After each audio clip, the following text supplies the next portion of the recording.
The moment Claire placed her wedding ring on the table, her husband stopped smiling. His mistress was sitting only 3 feet away from him. She looked at Claire with the calm confidence of a woman who believed the hardest part was already over. The guests around the table waited for shouting. They expected Claire to slap someone. They expected tears. They expected her to demand an explanation for 12 years of marriage being destroyed in a single evening. Instead, Claire stood up. She picked up her handbag. She looked at her husband one last time and said only 4 words. "Now you are both free." Then she walked out. No screaming, no revenge, no public humiliation, just silence. What Claire didn't know was that her quiet decision would eventually cost her husband almost everything he had spent years building. But the strangest part of the story wasn't what happened to him. It was what happened to her. Because while Marcus spent the next year losing his fortune, his reputation, and the woman he thought he had chosen, Claire was quietly building a life he could never take away from her.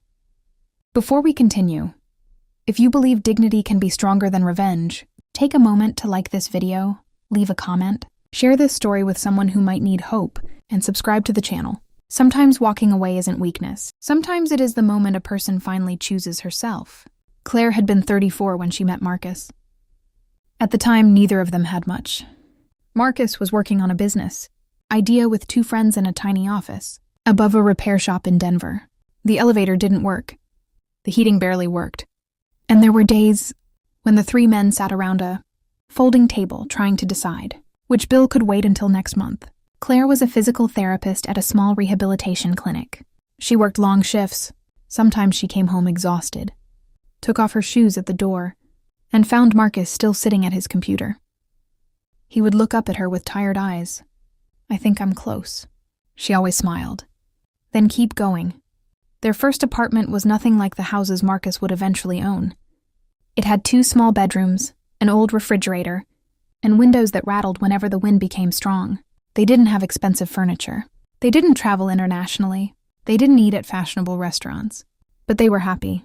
Their first anniversary dinner was homemade pasta because they couldn't afford anything else. Marcus had bought a small cake from a grocery store. The icing was slightly damaged. Claire laughed when she saw it. Marcus looked embarrassed. "I'm sorry." "For what?" "I wanted to make it special." Claire kissed him. "It is special." He looked at her for a long moment. "One day," he said, "I'm going to give you everything you deserve." Claire shook her head. "I don't need everything." "You will." She didn't know then how dangerous that promise would become. Because Marcus eventually did become successful. Very successful. His company developed software for medical clinics. The first major contract changed everything. Then came another. Then a large investment. Within 5 years, the little office above the repair shop was gone. Marcus moved into a modern building downtown. His name began appearing in business publications. He was invited to conferences, television interviews, and private investment dinners. Their apartment became a house. The house became a larger house. Eventually, they bought a beautiful property in the hills outside Denver. It had floor-to-ceiling windows, a swimming pool, a private office, and a dining room large enough to host 30 people. Claire sometimes stood in that dining room and remembered the folding table in their first apartment. She remembered Marcus eating cheap pasta while explaining his business plan. She remembered the nights when he was terrified the company would fail. She remembered lending him money from her savings. She remembered taking extra shifts when they needed to cover expenses. She remembered telling him not to give up. She never asked for anything in return. She thought they were building the life together. And technically they were. But somewhere along the way, Marcus stopped seeing it that way. Success slowly changed him. At first it was subtle. He started buying expensive watches, then designer clothes, then cars. He began attending private dinners with executives and celebrities. People laughed at his jokes. Young employees admired him. Strangers recognized him. Marcus loved it. Claire noticed the difference. Before success, Marcus had been grateful when someone believed in him. After success, he began expecting people to admire him. There was a difference, a dangerous one. Claire didn't complain. She told herself he was under pressure. His company was growing. His responsibilities were growing. His schedule was growing. So she adjusted. She always adjusted. When he traveled, she stayed home. When he missed dinner, she ate alone. When he forgot their anniversary, She told herself it wasn't important. When he stopped asking about her work, she told herself he was tired. When he stopped noticing the little things she did for him, she stopped mentioning them. She thought marriage meant being understanding. She didn't realize she was slowly becoming invisible. Then came Elena. Elena was 29 and worked as a brand strategist for one of Marcus's major clients. She was confident, stylish, ambitious, and completely comfortable around wealthy people. Marcus first mentioned her during dinner. She's helping us reposition the company. Claire nodded. That sounds important. She is. He smiled when he said it. Claire noticed, but she said nothing. Weeks passed. Elena's name appeared more often. There was a business dinner, then a conference, then another meeting, then a weekend trip that Marcus described as absolutely necessary. Claire asked once, "Is Elena going too?" Marcus looked irritated. "She's part of the project. I was only asking." "You don't trust me?" Claire immediately regretted the question. No, but the truth was that something inside her had already started whispering. Something isn't right. Still, she trusted him. At least she wanted to. Then one afternoon, Marcus came home early. His phone was on the kitchen counter.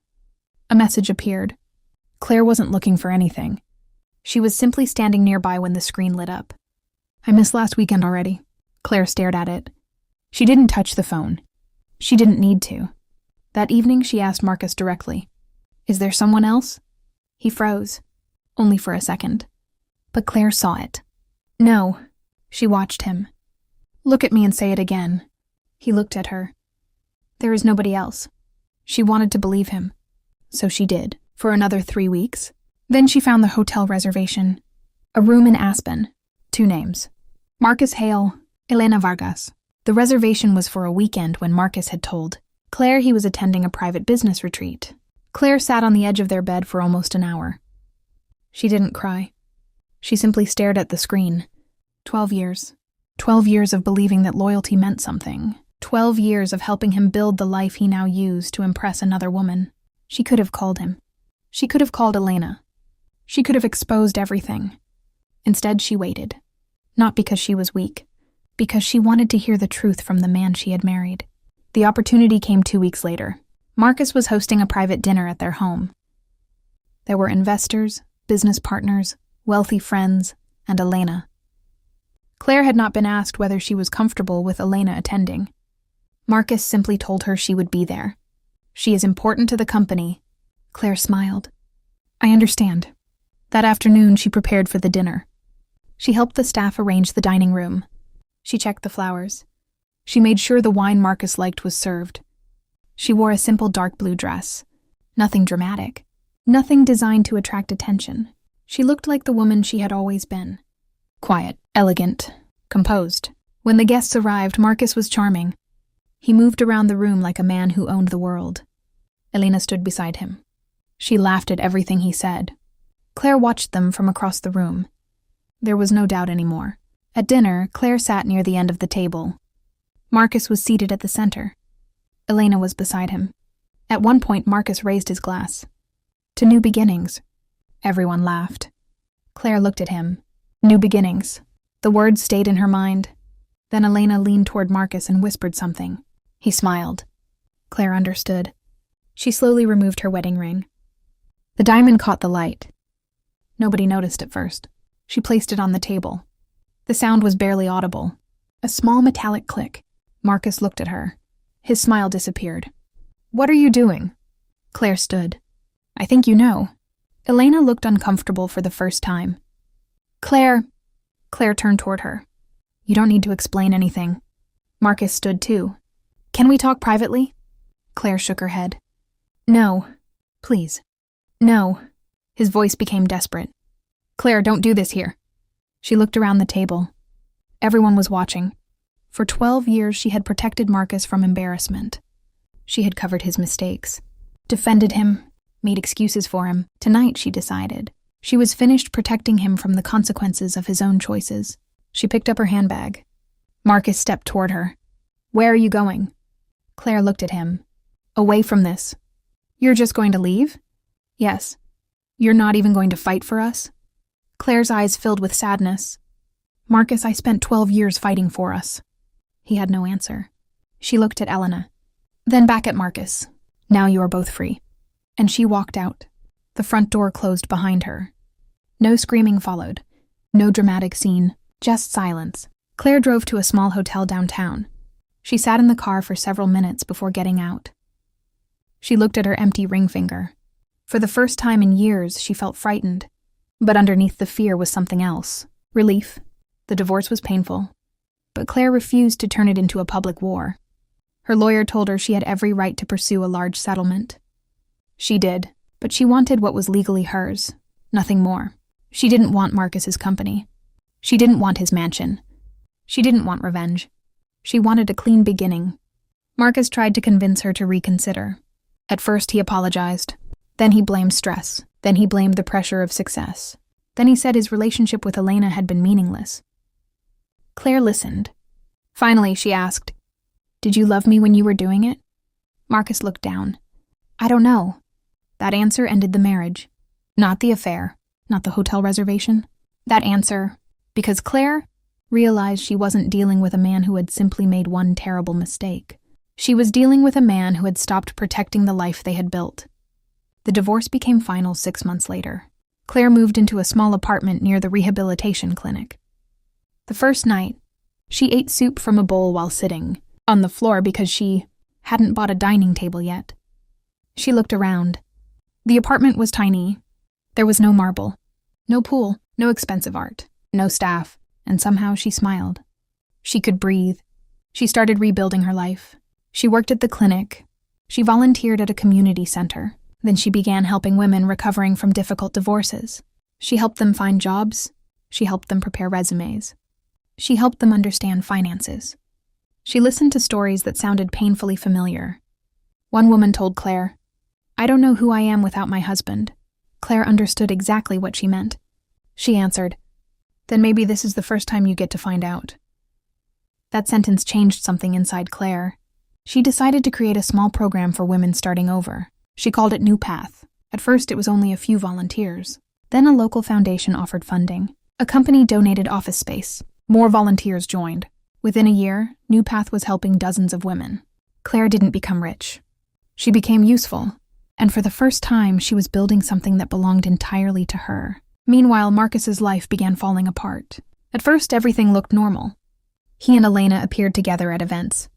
Their photographs showed luxury hotels, yachts, private dinners, and smiling faces. People assumed Marcus had traded one life for something better, but Elena had fallen in love with the lifestyle, not with the struggle that created it. When Marcus began making financial decisions that his advisors questioned, Elena encouraged him to be bold.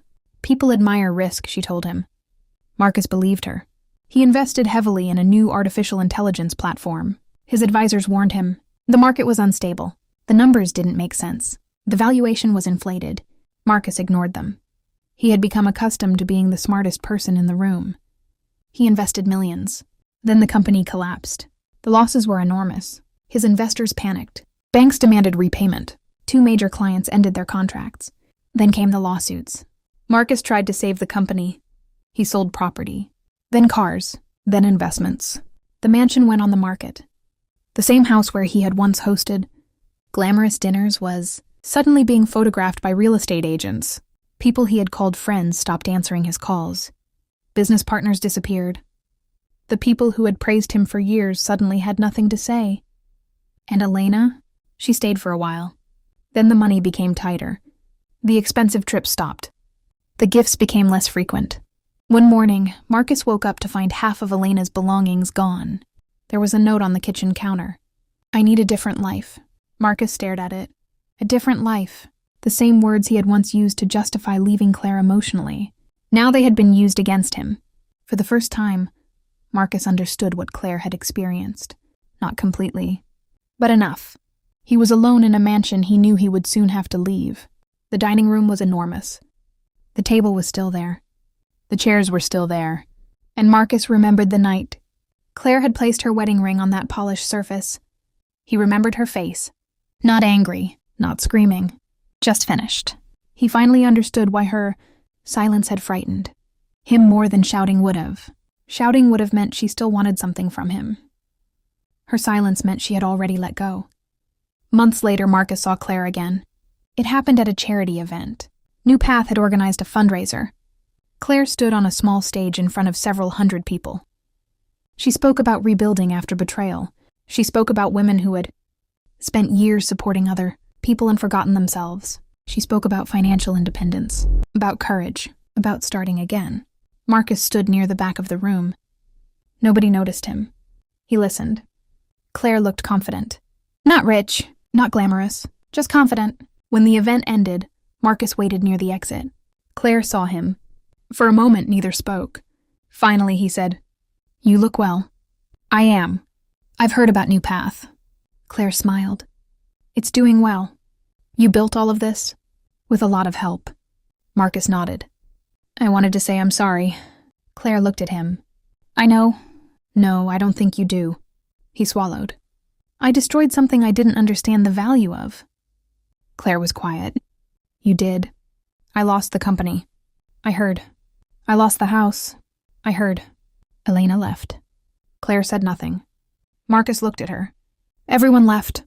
Claire's expression softened. "I know that hurts." He looked surprised. "You don't hate me?" Claire thought for a moment. "No." "Why?" "Because I don't want to spend the rest of my life carrying what you did." He looked down. "I wish I could go back." Claire shook her head. "I don't." Marcus looked at her. "You don't?" "No." "Why?" "Because if I went back, I would still be the woman who thought loving you meant losing herself." He had no answer. Claire continued. "I don't want that woman back." Marcus nodded slowly. "I understand." That was the last time they spoke for a long time. Claire continued building New Path. The organization eventually opened programs in 3 cities. She spoke at conferences. She was invited to tell her story. People often called her strong, but Claire didn't feel strong every day. Some mornings were difficult. Some nights she still remembered Marcus. Sometimes she missed the person he had been, but she never missed the woman she had become while trying to keep him happy. That distinction mattered. Years passed. Claire eventually met someone new. His name was Ethan. He wasn't a billionaire. He wasn't famous. He didn't care about appearances. He worked as an architect and spent weekends restoring old houses. Their first date was at a small cafe. Ethan asked her about her work. He actually listened. When she spoke about New Path, he didn't interrupt. When she disagreed with him, he didn't become defensive. When she said she needed time, he respected it. Claire noticed those things. She noticed them because she had learned what disrespect looked like. She also learned what respect felt like. One evening, Ethan asked her, "Do you ever regret what happened?" Claire smiled. "Sometimes I regret the years I spent ignoring myself." "Not leaving sooner?" She thought about it. "No." "Why?" "Because I wasn't ready then." Ethan nodded. "And now?" "Now I know I can walk away." He smiled. "That sounds like freedom." "It is." Claire didn't need another man to rescue her. She didn't need another mansion. She didn't need someone to prove her value. She had already learned how to stand on her own. That was why, when love returned to her life, it didn't frighten her. She wasn't choosing someone because she couldn't survive alone. She was choosing someone because life was better with him. There was a difference. Years later, Claire returned to the neighborhood where she and Marcus had lived in their first apartment. She hadn't planned to go there. She had been attending a conference nearby and decided to take a walk afterward. The street looked smaller than she remembered. The old repair shop was still there. The building above it looked worn and faded. Claire stood across the street for a moment. She remembered Marcus sitting at that folding table. She remembered his tired face. She remembered the cheap pasta. She remembered believing that if they could survive those years, they could survive anything. Then she smiled. She realized something. The neighborhood hadn't been the beginning of Marcus's success. It had been the beginning of their life together. And she was grateful for that life, even though it had ended, because it had taught her what love could be, and what love should never become. She kept walking. She didn't look back, because that was the real ending. Not Marcus losing his company, not Elena leaving, not the mansion being sold, not the divorce. The real ending was Claire no longer needing any of those things to feel that justice had been done. She had once believed revenge meant watching someone suffer for hurting you. Now she understood something different. Revenge keeps you connected to the person who hurt you. Peace sets you free. Marcus lost almost everything he thought made him important. Claire lost a marriage, but she gained something he could never take from her. Herself. And sometimes that is the greatest difference between two people who once shared the same life. One person spends years trying to prove they won. The other simply stops playing. Claire never destroyed Marcus. She never exposed every secret.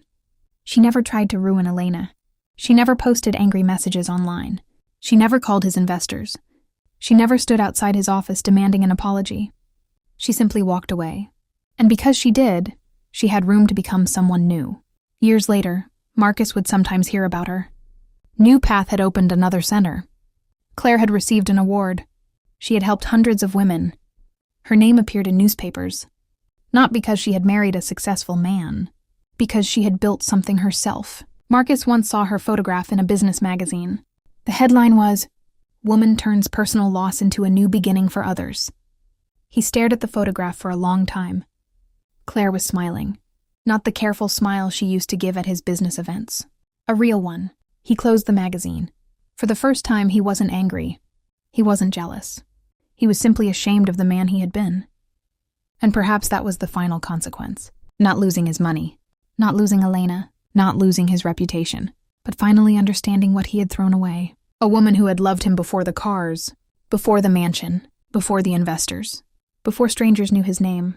A woman who had stayed when he had nothing, and who, when he gave her every reason to leave, did so without destroying him.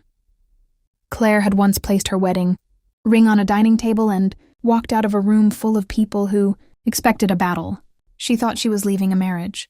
She didn't realize she was leaving behind an entire identity. The wife who always adjusted, the woman who apologized first, the woman who stayed silent to keep the peace, the woman who measured her worth by how much she could sacrifice. That woman walked out of the room that night, and she never came back. In her place came someone different, a woman who knew that kindness didn't require weakness, that forgiveness didn't require returning, that loyalty didn't require self-destruction, and that love should never demand that you disappear. If someone asks Claire now whether walking away was the hardest thing she ever did, she smiles. "No," she says. "The hardest thing was realizing I deserved to." Because sometimes the hardest person to leave isn't the person standing in front of you. It's the version of yourself that believes you have to stay. Claire finally left that version behind. And that was why, in the end, she didn't need revenge. She had something better. A peaceful life. A purpose. A future. And the freedom to choose who deserved a place in it. So if you ever find yourself sitting at a table where someone else has taken your place, remember Claire's story. You don't have to scream. You don't have to compete. You don't have to destroy anyone. You don't even have to make them understand why you're leaving. Sometimes you simply stand up. You take your dignity with you, and you walk. Because the strongest victory isn't watching the person who hurt you lose everything. The strongest victory is waking up one morning and realizing their choices no longer control your happiness. Claire lost a husband. She lost a mansion. She lost the future she had imagined. But she didn't lose herself. And once she found herself again, she discovered something Marcus had spent years trying to buy. Peace, and no amount of money could ever purchase it.